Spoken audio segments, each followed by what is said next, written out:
Direction à présent la Syrie où plusieurs djihadistes français présumés auraient été interpellés. Il faut rester prudent. Parmi eux, Thomas Barnouin, arrêté le 17 décembre dernier par des combattants kurdes dans la région d'Assaké. Dans le sud-ouest de la France, il gravitait autour de la nébuleuse djihadiste par laquelle a notamment transité Mohamed Merah, le tueur de Toulouse. L'information émane de plusieurs médias français. Elle a été confirmée par une source proche du dossier. 2 autres personnes dites converties ont été arrêtées à cette occasion. On en parle avec vous. Wassim Nasr, bonjour. Vous êtes notre spécialiste des mouvements djihadistes. Il est donc présenté comme une figure du djihadisme français. Qui est Thomas Barnouin?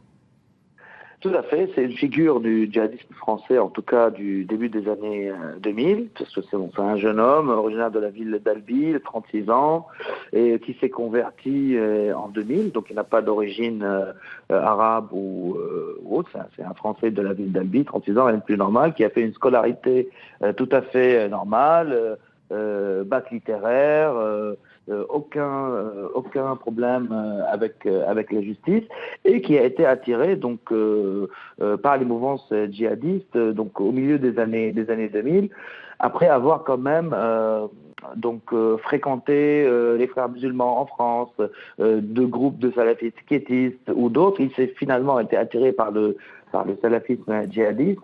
Il a eu une bourse pour aller faire des études donc théologiques à Médine, en Arabie Saoudite.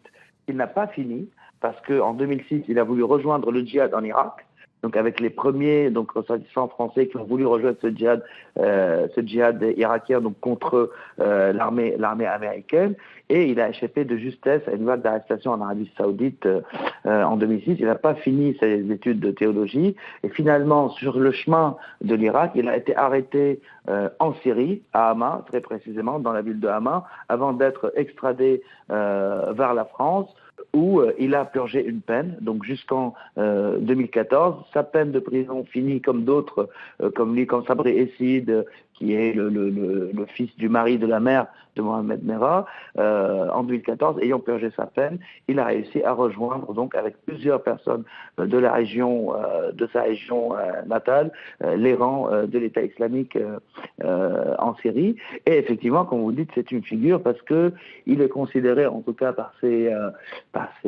pairs, si on peut dire ça comme ça, par les djihadistes français, comme une référence en termes de connaissance de la religion et du dogme, en tout cas djihadiste, ce qui a, mine de rien, ce qui lui a attiré quand même des problèmes, parce que à la fin de son séjour syrien dans les rangs de l'État islamique, bon, si l'info se confirme quand il a été arrêté à Asaka, on sait de plusieurs sources qu'il a été incarcéré par l'État islamique à cause de différends sur la base de la religion. Et on sait qu'à ce moment-là, il y avait beaucoup de différends entre les membres de l'État islamique sur les questions religieuses, et donc certains ont été exclus pour extrémisme, donc exclus de l'État islamique pour extrémisme. Donc est-ce qu'il était dans ce cas de figure? Je ne sais pas, mais je sais qu'il était en mauvais termes avec l'État islamique à la fin de son séjour. Wassim, ces arrestations relancent bien sûr le débat sur le sort des djihadistes français engagés dans cette zone irako-syrienne. Paris dit vouloir faire du cas par cas. Qu'en est-il exactement? Écoutez, Paris veut faire du cas par cas, c'est tout à fait normal parce qu'on est dans un état de droit. Et Paris, la France, comme tous les pays démocratiques du monde, sont obligés de faire au cas par cas.